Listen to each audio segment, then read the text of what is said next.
மனித கடவுள்னா அது ராகவா லாரன்ஸ் தான். என்ன பண்ணாரு தெரியுமா?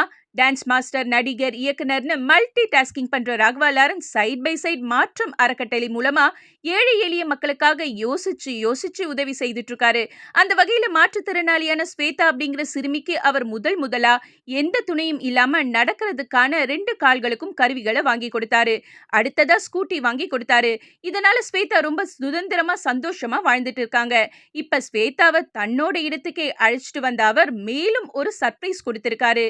அதாவது ஸ்வேதாவுக்கு சொந்தமா வீடு வாங்கி கொடுத்திருக்காரு. இது குறித்த வீடியோ இணையத்துல வெளியானதும் பார்த்த எல்லோரும் கண் கலங்கிட்டாங்க, இன்க்ளூடிங் மீ.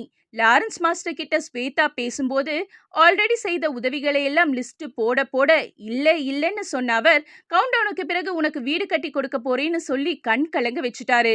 மேலும் நீ ஸ்கூலா போய் மரக்கன்றெல்லாம் நடும்போது உனக்கு என்ன பண்ணலாம்னு யோசிச்சே இருந்தேன். ஏன்னா நீனா எனக்கு ரொம்ப பிடிக்கும்னு சொல்ல ஸ்வேதாவும் உங்களையும் எனக்கு ரொம்ப பிடிக்கும் மாஸ்டர்னு வெள்ளந்தியா சிரிச்சாங்க ஸ்வேதா. இதுதான் ஏழையின் சிரிப்பில் இறைவனை பார்ப்பதோ? அந்த வகையில எல்லோருக்கும் எந்த பிரதிபலனும் எதிர்பார்க்காம உதவி செய்யற லாரன்ஸ் மாஸ்டரும் மனித கடவுளாதான் தெரிகிறாரு.